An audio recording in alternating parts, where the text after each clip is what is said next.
Tonight, it is a privilege for me to yield the stage of the Barbara Stanwyck Theater to one of America's best-loved stars, my old friend Andy Devine.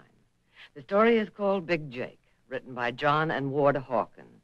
It is one of a series that has been enjoyed by millions of readers in the Saturday Evening Post. Many of you know Andy Devine on television as Uncle Andy or as Wild Bill Hickok's pal Jingles. Now he lays aside his buckskins for the plain clothes of Big Jake Sloan, Detective Sergeant, a tough, able, dedicated policeman with two major problems, his waistline and his heart, both of which are so big that they get him into more trouble than the criminals he brings to justice. In 1 minute, Andy Devine as Big Jake Sloan.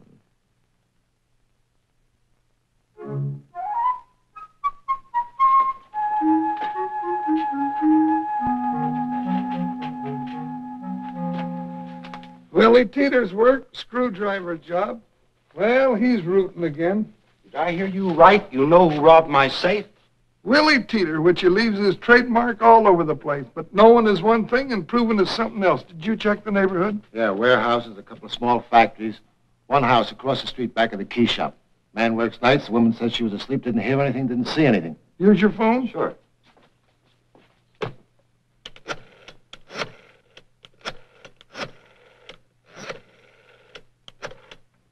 Weather Bureau?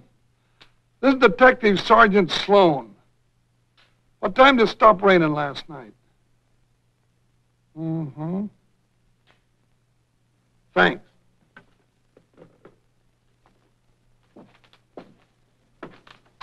Hey, is that Big Jake Sloan?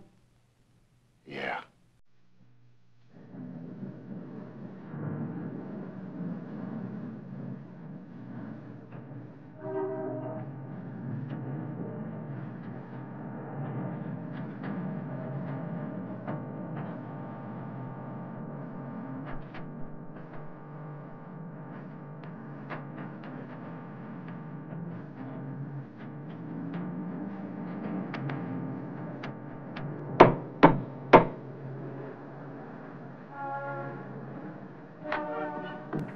Mamie, long time no see. I already told the other guy, Jake. I didn't hear anything. I didn't see anything. I was asleep. Rained last night till 5 a.m. There's a dry spot in your driveway. Looks like your car was parked there until, maybe 6 o'clock. So you had company. You want to tell me who? You gotta talk so loud. I kind of forgot. A friend came by. For coffee. Petey Bing, you know. Yeah, I know. Drives a cab.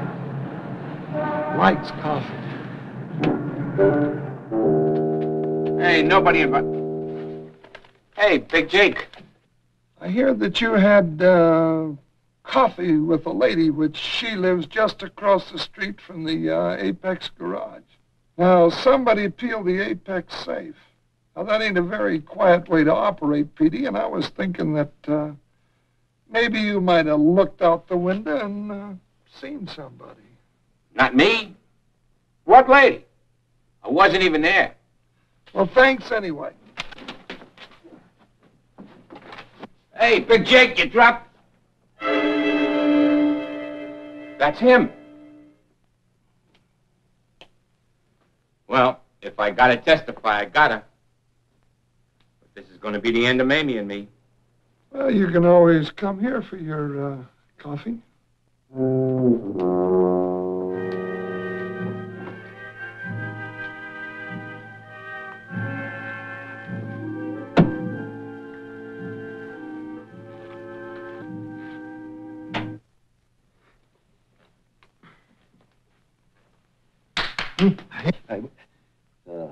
What's the matter, Willie? Too much night work?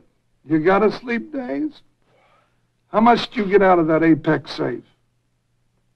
Oh, same old story, huh? Somebody makes a score, and right away you come looking for me. I never heard of no Apex. I'm clean. You don't believe me? Search the joint.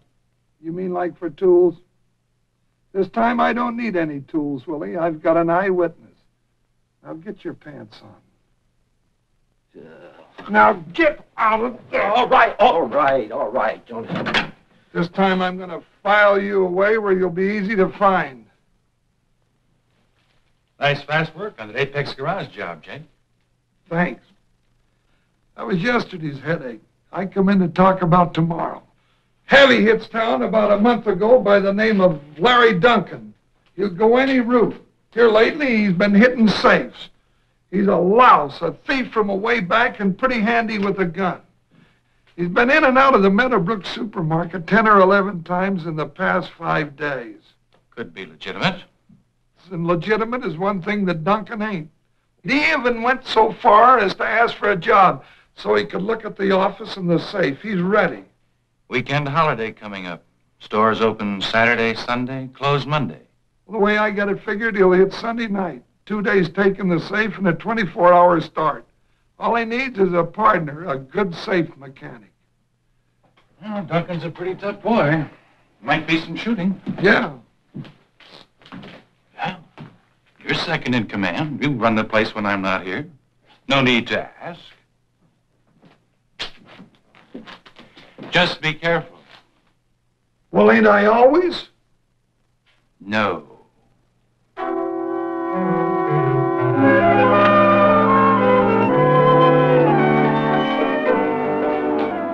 Hey, the Press Democrat wants to know what you and the lieutenant are cooking up behind closed doors. It's all very hush-hush, but the police are organizing a marching and chowder club, which is none of your business. Jake! Well, hi, Sam. Glad to see you. Come on in. Sam, you know that table you made for me? I'll bet I could have sold that a dozen times for $50 or more. He's a great cabinet maker. I came down here to turn myself in, Jake. You can send me back to the walls. For what? I robbed the safe. No, Sam. Now, we gotta talk this over. Come on, beat it. Go get lost. Go play with a loaded pistol. This is a story, Jake. I'm in. Oh, let him stay. It's got to hit the newspaper sometime. Why, Sam? Why? You were clean. Your bill was paid and you had a lot to spare. Sam, you can't do this to me. I helped you get your parole. But I did it, Jake. The Apex garage. I opened that box. But I've got him. Willie Teeter. He's upstairs waiting for the grand jury. I read in the newspapers where you got him. But it was my job, Jake. I don't want him taking the fall for me. Sam, I got an eyewitness. He's wrong. I'll sign a statement. I'll tell you where I hid the tools. But why, Sam? You must have known there wasn't more than $400 in that safe. I got tired of sitting around. Stop worrying about me, will you, Jake? When did I ever worry about any man I put behind the walls? All right, you want in, you're in. Give me Mickey. Sam Lundborg's on his way up to turn himself in. Yes, Sam Lundborg. Well, he got this far by himself. You want I should hold his hand? Huh? He says he's a thief. Treat him like a thief.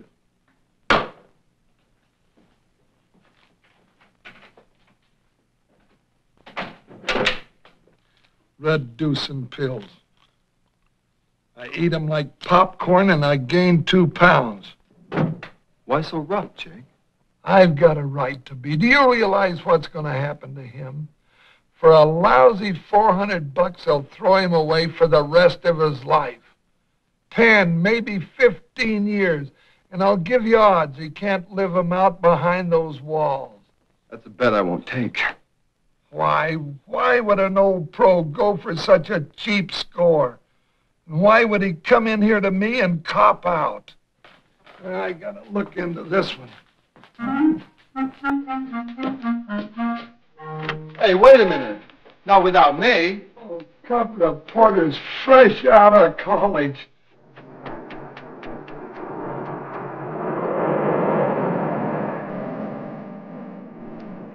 Oh, this is where Sam's kid lives. Oh, it's nice and comfortable. Yeah.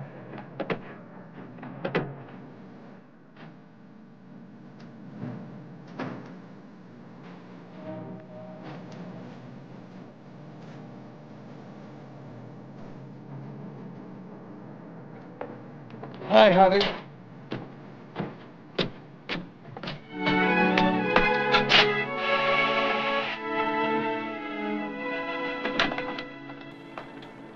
Yes, what is it? It's about Sam Lundborg.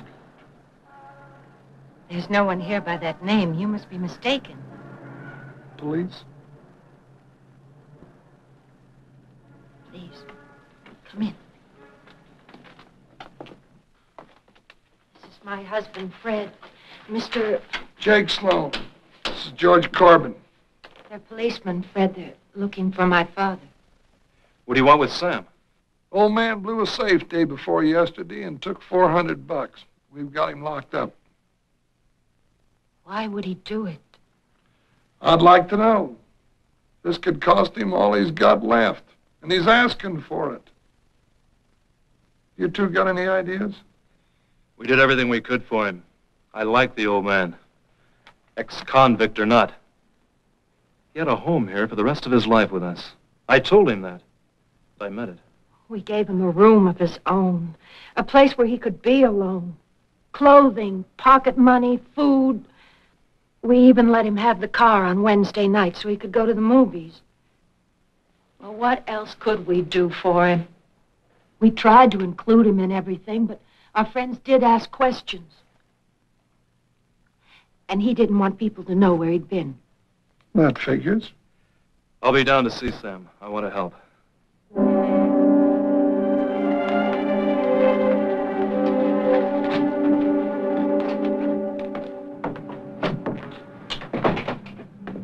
Well, they seem like real nice people. You know, I'd say they did everything they could for Sam.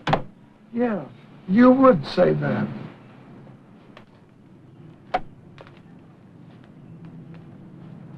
Say, that's a pretty doll. And my, what a pretty chair. I'll bet your grandfather made that for you. I don't have a grandfather. Mr. Johnson made my chair. Mr. Johnson lives with us. Yeah, Mr. Johnson.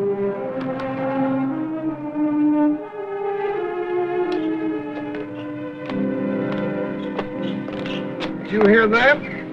Well, they gave him a home and spending money, and they let him use the car. And the rest of the time, they hide him. Yeah, but understand, he's an ex-convict, isn't he? What do you expect him to do, wave him around like a flag? Why, living like that could be worse than being in prison. But it's not their fault he used to blow safes. You gonna get in, or you gonna walk back to the station?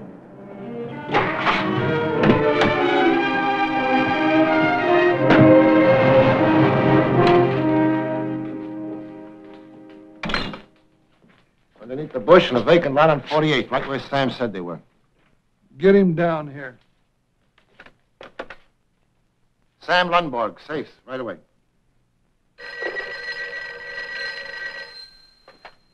Say, it's good night speaking.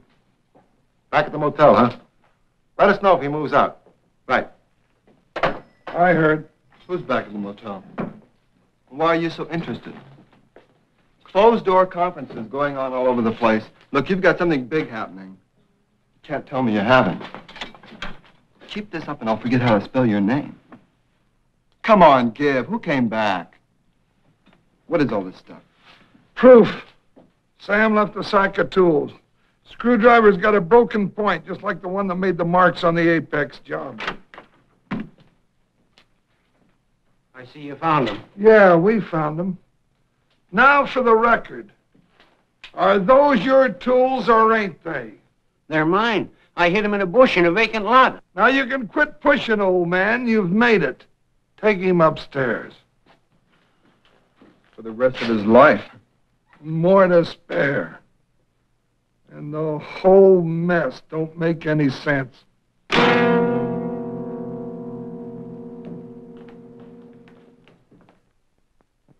many falls have you had, Willie? Couple. 3. Folsom, Hugh, Idaho, Arizona, Michigan. You don't count so good, Willie. How much you get out of that Apex garage? I told you I never seen any Apex garage. We got a cab driver trying to come out of the place. He picked out of the lineup. A guy's got eyes that bad shouldn't be driving a cab. All right, Willie. You know, there's one thing I don't understand. Hot shot like you, big man, big friends. How come you're still with us? How come one of your big friends doesn't spring for your bail, huh? Maybe I like it here. Sure you do. All right, Willie, on your feet. Check the contents and sign the slip. What's this? What is it? Throwing you back on the street. It's about time. I kept telling you you got the wrong guy. I'm telling you to wipe that smile off your face before you wear it on the back of your neck. Now get out of here because I'm sick of looking at you.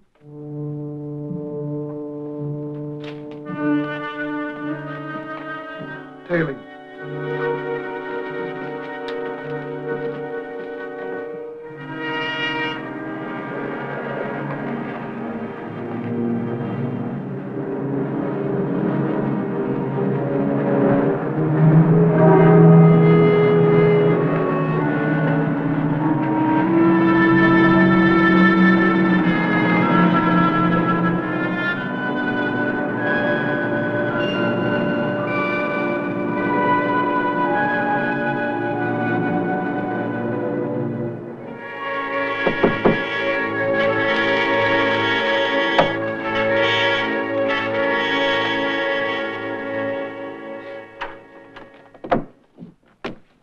I was just sprung.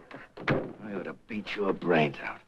Fooling around with a garage box when we got a big one set up and ready to go. You penny ante jerk. Larry, I was broke. You'll be broke. Back, arms, and legs if you ever cross me like that again. Get in there and shave. You look like a two-bit bum. Sure, Larry. Sure, I'll...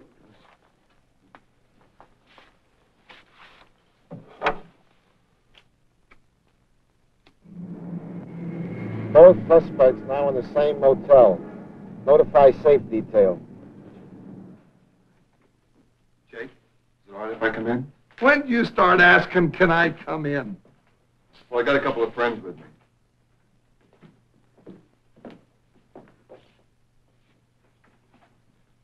We tried to reach you by phone. When George said you'd be here tonight, we tagged along. Send Sam Lumborg down at the safe office. Now. We want to help. You got any ideas? Sam's the one to hear them. What's up? Willie Peter came out of his motel room long enough to sign the register. Joe Smith, that's an original name. 1220. Meadowlark Market closes at 11. If they're going to move, they better be getting at it. Everybody in position? Ready and waiting. You got something to tell him? Tell him. Here's some money we've saved. $670. We want to reimburse the garage owner for the money he lost in the damages to the safe. Thanks. Good night, speaking. He's willing to drop the charges. We'll take him home and try again. I told you I robbed the safe. They're on their way. Let's roll. You want to stay here and talk or go back upstairs? I want to go upstairs. Take him upstairs. Well, don't look at me like it's my fault.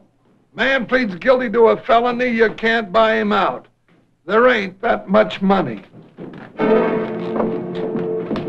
Yeah, I'm sorry. Jake, wait a minute.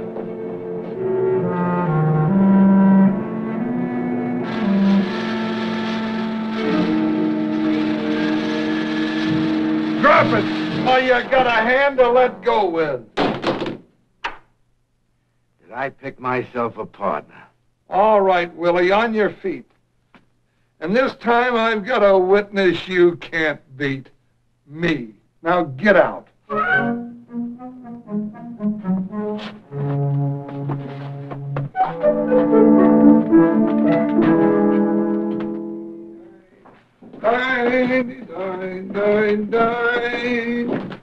Well, you still here? Must be you can't sleep. Rudy, bring Sam Lumborg down here. We stayed to give you this. Put it away and listen. Might be you'll be surprised. Step in the office.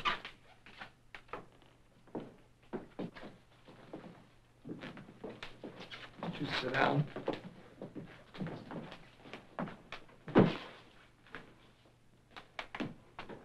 We got you on the supermarket job. Now, do you want to clean up the other stuff, or do you want it waiting for you when you get out? Like what other stuff? Like the Apex garage. You left your trademark all over it.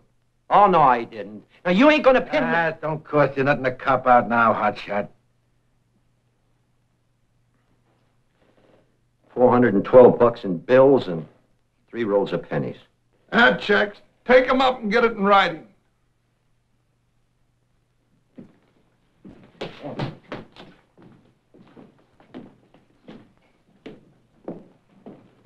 How many times you gotta haul me down here? I told you I opened the box. Sam, I just got a confession. Willie Teeter copped out. Dad, you didn't do it. Now, why in the world did you say that you did? How could it happen? How? How was easy. That supermarket safe was too big a job for Larry Duncan to handle alone. He needed Willie Teeter, but Willie was in the bucket. So he contacted Sam. How about it, Sam? So what if he did? You weren't about to open that safe. But you did tell Duncan that you'd admit to the Apex job and spring Willie back on the street. Why, Dad? Why? Because he wants to go back to prison. Wants to go back? Well, Sam? It's true. I do want to go back. I want to be myself again. They let me alone there. They let me do what I want to do with the tools and the wood. I ain't good for much, but I am a cabinet maker, and behind the walls, they respect that. But, Dad, we did everything for you. We gave you a home, a room of your own, clothes, money, the car. You gave me a name, too. Dad, I had to. I had to protect Fred, his boss and his friend. What he's talking about is the name you didn't give him. What he wants is that little girl to call him Grandpa.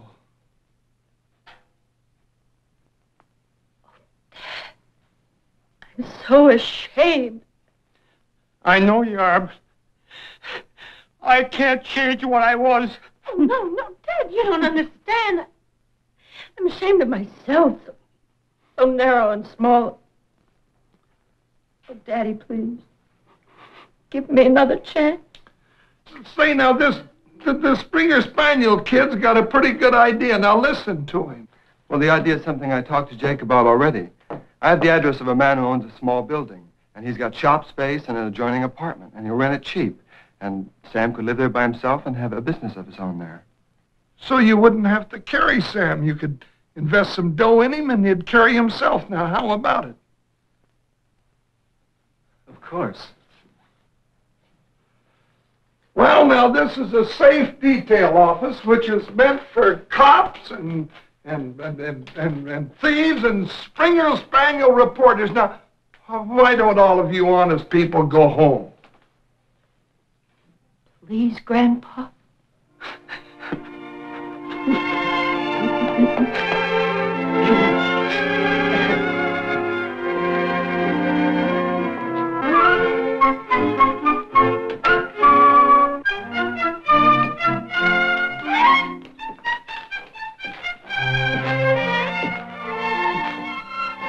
Why don't you go home and comb your hair?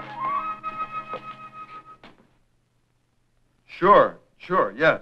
Oh, no. A $5 bonus is very nice, but I was just wondering if maybe you could make it, say, 10? Oh, no. Oh, yeah. That's like the story, Jake. I guess I owe you something. I'll tell you what I'll do. I'll spring for breakfast. Eggs, ham, potatoes, hot cakes, honey. All I get is black coffee and dry toast. Now, not only do you sit in my chair, you use my telephone, you put your feet on my desk, but you have aroused my appetite to the point that it will spoil my whole day. Now you've been up all night, now go home and play in the traffic.